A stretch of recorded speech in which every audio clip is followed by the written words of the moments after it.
খারেজিদের উত্থান এটা একসময় আমাদের নৈমিষা হুজুর, হাশিমি সাহেব হুজুর, আলেম উলামা যাদের উপর আহলে সুন্নাত ওয়াল জামাত একসময় নির্ভরশীল ছিল, তাদের মাহফিলগুলোতে খারেজিদের পরিচয় তুলে ধরা হতো। শিয়াদের ব্যাপারে কিছু বলা হতো না, কারণ শিয়ারা তখন প্রাসঙ্গিক ছিল না, তাদের আলোচনা করার দরকার ছিল না। শিয়া বলতে কি জিনিস এটা মানুষ চোখে দেখে নাই, কারণ শিয়া ছিল ইরানে, সেই শিয়াতে পটিয়ায় চলে আসছে। এটা সেই আমলে মানুষ জানতো না, দেখে নাই, সে কারণে সেই সময়ে খারেজিদের আলোচনা হয়েছে। কিন্তু সেই শিয়া এখন পটিয়াতে আসছে। এখন যদি শুধু আমরা খারেজিদের আলোচনায় থাকি, বুঝতে হবে আমরা একটা দরজা খুলে দিয়েছি শিয়া ঢোকার জন্য। তা আমি ধন্যবাদ জানাচ্ছি খারেজি এবং শিয়া উভয় শ্রেণীর ব্যাপারে আলোচনা রাখার জন্য। ইসলামের মধ্যে সবচেয়ে পুরনো ফেরকা শিয়া সম্প্রদায়, যদিও সেই সময় তাদের নাম ছিল রাফেজি। আকীদা এক, চরিত্র এক, নেতা এক। হযরতে ওসমান রাদিয়াল্লাহু তাআলা আনহুর আমলে হযরত ওসমান জিন্নুরাইন, যিনি তৃতীয় খলিফা,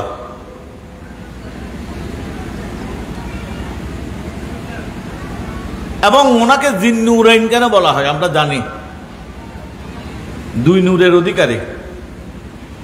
কেন দুই নূরের অধিকারী?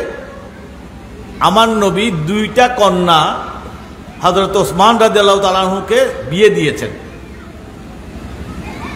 অপছন্দ হওয়ার কারণে বিয়ে দিয়েছেন না পছন্দ হওয়ার কারণে?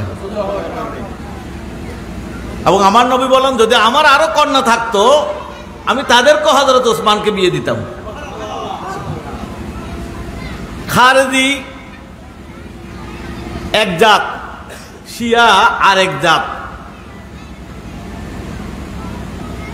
সেই শিয়ারা হযরত ওসমান জুন্নুরাইনকে ইহুদি বলে, নাউজুবিল্লাহ। যাকে নবী পছন্দ করেছেন তাকে শিয়ারা পছন্দ করতে পারে নাই। তাই ইসলামে যত ফেরকা আসছে সবচেয়ে জঘন্যতম ফেরকা হচ্ছে খারেজি, শিয়ারা। আমার সামনে কোরআন শরীফ দেখতে পাচ্ছেন একটা, এটা আমি আনি নাই, আপনারা রাখছেন। কয় পারা কোরআন শরীফ? এখানে কিছু বাচ্চা কাচ্চা দেখতেছি, তোমরা একটু খেয়াল করো না, বাচ্চারা উত্তর দাও তো। কোরআন শরীফ কয় পারা? মাশাআল্লাহ।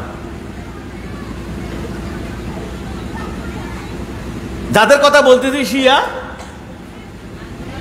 এরা এখন কথা ছড়াচ্ছে কোরআন শরীফ 40 পারা। আমাকে এখন ফোন করছে যে গাউসিয়া কমিটির চেয়ারম্যান, আমি ধরতে পারতেছি না মাহফিলের মধ্যে। উনি আর আমি এক জায়গায় গেছি চট্টগ্রাম শহরে। এক বুড়া মানুষ আমাদেরকে জিজ্ঞেস করতেছে, হুজুর জানেন তো কোরআন শরীফ 40 পারা? নাউজুবিল্লাহ। এরা হচ্ছে শিয়া। তাহলে শিয়া আমাদের ঘর দুয়ারে না? এখন খারেজির চেয়েও শিয়ার আলোচনা বেশি করা দরকার। কারবালা মাহফিলে শিয়ার কথা বেশি বলা দরকার, কারণ কারবালা মাহফিলে কোনো খারেজি আসে না। খারেজিরা মাওলা আলীর ডাইরেক্ট দুশ্মন, আর শিয়ারা মাওলা আলী মাওলা আলী মাওলা আলী। 10ই মুহররম আসলে বুকে থাপ্পড় মারবে, হাই হুসাইন হাই হুসাইন। মুখে শেখ ফরিদ, বগলে ইট। মুখে শেখ ফরিদ, বগলে ইট। এরা কোনো হাই হুসাইনের মধ্যেও নাই, এরা কিন্তু মাওলা আলীর কোনো ভক্তও না। এদের উদ্দেশ্য ইহুদিদের কারসাজি। ইরান থেকে যে টাকা পেয়েছে, ইরানের মতবাদকে আমাদের বাড়িঘরে সমাজে ঢুকাইয়ে দেওয়া। এইটা ঢুকাইতে গেলে সুন্নিদের মধ্যে খারেজি আকীদা দিয়ে ঢুকাতে পারবে না। কোন আকীদা লাগবে? সুন্নিদের ভিতরে ঢুকে যেতে হবে। সুন্নিরা যেমন আহলে বাইতের মহব্বত করে, তারাও আহলে বাইতের মহব্বতের কথা বলতে হবে। এবং আহলে বাইতের কথা বললে আমরা বেশি খুশি।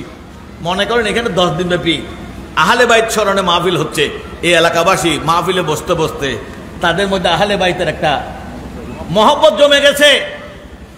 এমন মহব্বত জমার পর যদি মাহফিল কর্তৃপক্ষ সতর্ক না হয়, এমন কোনো বক্তা না রাখে, এমন কোনো সাবজেক্ট না রাখে যেই সাবজেক্ট শিয়াদের কারসাদির ব্যাপারে সতর্ক করে দেবে না, শুধুমাত্র আহলে বাইতের মহব্বতের কথা বলবে, কারণ যেটা নেগেটিভ দিক এটা আগে বলতে হবে। এই জন্য কোরআনে কারীমে আল্লাহ পাক নেগেটিভ কথাটা আগে নিয়ে আসছে, ইউদিল্লু বিহি কাসীরান ওয়া ইয়াহদি বিহি কাসীরা। এই কোরআন শরীফকে ব্যবহার করে যারা জাহান্নামে যাবে তাদের কথা আগে আনছে। তাই আহলে বাইতকে ব্যবহার করে যারা জাহান্নামের দিকে ডাকতেছে তাদের কথা আগে বলতে হবে, তারা শিয়া। এখানে সাবজেক্টের মধ্যে খারেজি আগে দেওয়া হয়েছে। আমি মনে করি ভবিষ্যতে শিয়া আগে দিবেন, খারেজি পরে দিবেন। ও কালকে জঙ্গল খানকা শরীফে গিয়েছিলাম, আমাদের মৌলানা ইসাকরা একটা ব্যানার বানিয়েছে, সোহদায়ে কারবালা মাহফিলের ব্যানার। ভবিষ্যতে এরকম ব্যানার থাকার দরকার আছে প্রত্যেক মাহফিলে, শুধু মূল ব্যানার না। আমি মনে করি সব জায়গায় চোখে পড়ার মতো কোনো বক্তা যদি ভিতরে শিয়া থাকে, ভিতরে যদি কোনো কারসাজি থাকে, তার চোখও যেন পড়ে। কারণ গাউসিয়া কমিটির ব্যানার যেখানে থাকবে সেখানে 2 নম্বরে কোনো আলেম আসতে পারবে না।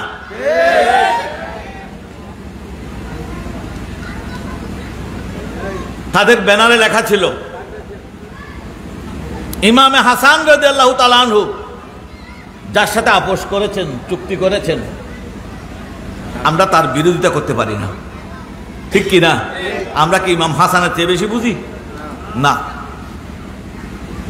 এবং ইমাম হুসাইন যার সাথে লড়াই করেছেন আমরা তার সাথেও দুস্তি করতে পারি না। তাহলে আমরা ইমামে হাসান রাদিয়াল্লাহু তাআলা কার সাথে হাত মিলিয়েছেন? ইমাম হাসান রাদিয়াল্লাহু তাআলা আমিরে মুয়াবিয়ার সাথে হাত মিলিয়েছেন, ঠিক কি না? যারা শিয়া মতবাদ প্রচার করতেছে তাদের প্রথম কাজ শুরু হয় আমিরে মুয়াবিয়াকে গালি দেওয়ার মাধ্যমে। এটা কেমনে সুযোগ হয়? সুযোগটা কারবালা মাহফিল থেকে হয়। 10 দিন ব্যাপী আপনারা কিছু আলেম দেখা যাবে যে মূল কথাগুলো বলবে না, কারবালার করুণ কাহিনী বর্ণনা করবে, মা বোনরাও কানবে, সত্য বললেও কানবে, মিথ্যা বললেও কানবে। আপনারা বলবেন মিথ্যা বললে মানুষ কান্দে নাকি? হ্যাঁ, মিথ্যা বললেও কান্দে। কারণ নাটক দেখে মা বোনেরা কান্দে না? একসময় সিনেমা দেখে দেখে মানুষ কাঁদত। সিনেমা হলে না, শুধু সিনেমা দেখার পর 1 মাস 2 মাস কাঁদছে যে এরকম অনেক মহিলা পুরুষ আছে, ঠিক কিনা? সত্য ঘটনা না মিথ্যা ঘটনা? মিথ্যা ঘটনা। সিনেমা এগুলো বানানো ঘটনা। আমি আমার মাকে দেখেছি কাঁদতেছে। কি ব্যাপার, আমার মা কাঁদতেছে কেন? কিছু বলতেছে না। আপনি কাঁদতেছেন কেন? কিছু বলতেছে না। পরে দেখলাম বিষাদ সিন্ধু, আমার মার বালিশের নিচে বিষাদ সিন্ধু, মীর মোশাররফ হোসেনের একদম করুণ কাহিনী লেখা কারবালার পুরো কিসসা কাহিনী এমন ভাবে সাজানো হয়েছে যেগুলো কারবালার প্রকৃত ইতিহাস নয়। এটা একটা উপন্যাস। উপন্যাস লেখকের রস দিয়ে লেখা হয়, মূল কাহিনী অবলম্বনে লেখা হলো মূল কাহিনী। কারণ ইতিহাস আর আকীদা আরেক জিনিস। আমাদের পরিচয় আমরা সুন্নি মুসলমান, ঠিক কিনা? কেউ আপনাদেরকে যদি ইতিহাস শোনায় আকীদা পরিবর্তন করতে আসে, এক কথায় এদের সাথে তর্ক করে পারবেন না। কারণ এরা হঠাৎ করে আপনার সামনে একটা গল্প এনে হাজির করবে, একটা ইতিহাসের ঘটনা হাজির করবে, আপনি কি জবাব দিবেন? এরা আমিরে মুয়াবিয়ার বিরুদ্ধে বিভিন্ন ঘটনা বানানো কিচ্ছা, সত্য ঘটনা হোক মিথ্যা ঘটনা হোক, সত্য ঘটনার ব্যাখ্যা আছে, মিথ্যা ঘটনার তো ব্যাখ্যাও নাই। তারা আপনার সামনে আনবে, এনে আপনাকে বলবে এবার আমিরে মুয়াবিয়াকে আপনি কি বলবেন। আপনি সেই কাহিনী দেখে সিদ্ধান্ত দিতে পারবেন না। আপনি সুন্নিয়তের সিদ্ধান্ত কোরআন সুন্নাহ অনুসারে হতে হবে। আমার নবী, আপনারা জানেন সেই হাদিস, আমার নবী ইরশাদ করেছিলেন আমার উম্মত 73 দলে বিভক্ত হবে। 72 দল কোথায় যাবে? জাহান্নামে যাবে, একদল যাবে জান্নাতে। কথাটা বড় কঠিন। 73 দলের একদল যদি জাহান্নামে যেত, এই কথা বলতেন, তাহলে এত বেশি উদ্গ্রীব হওয়ার প্রয়োজন হতো না। 72 দল জাহান্নামে যাবে, তাই সাহাবায়ে কেরাম আরজ করলেন, ইয়া রাসূলুল্লাহ, মাত্র একদল জান্নাতে যাবে, তাদের পরিচয় কি, কি বৈশিষ্ট্য? আমার নবী উত্তর দিলেন, মানা আলাইহি ওয়া আসহাবি, যেই দলের মধ্যে আমি আছি আর আমার সাহাবারা আছে। যেই দলে নবী আছেন এবং সাহাবারা আছেন, সেই দল নাজাত প্রাপ্ত জান্নাতি দল।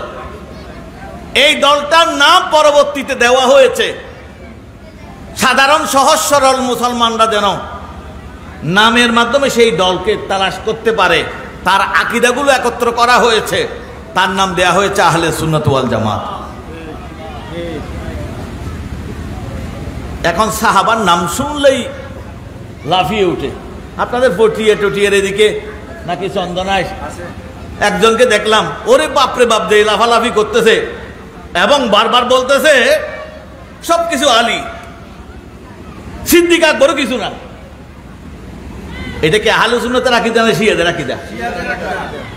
আহলে সুন্নাতের আকীদা হচ্ছে আফজালুল বশর বাদাল আম্বিয়া, আফজালুল নাস বাদাল আম্বিয়া। নবীগণের পরে মানুষের মধ্যে যিনি সেরা, তিনি হযরত আবু বকর সিদ্দিক। সুবহানাল্লাহ। এটাই আহলে সুন্নাত ওয়াল জামাতের আকীদা। এখন কারবালা মাহফিল এই বিষয়গুলো যদি পরিষ্কার করতে ব্যর্থ হয়, আহলে বাইতের প্রেম নিয়ে এখান থেকে বের হবেন, নেগেটিভ কি বিষয় আছে সেটা যদি আপনাকে জানানো না হয়, আমাদের মুরব্বীরা মজবুত আছে, কারণ এই মুরব্বীরা জীবন গঠন করেছে একরকম, কিন্তু নতুন নতুন ছেলে পেলে যারা আছে তারা কিন্তু ঈমান হারা হয়ে যাবার সমূহ সম্ভাবনা রয়েছে।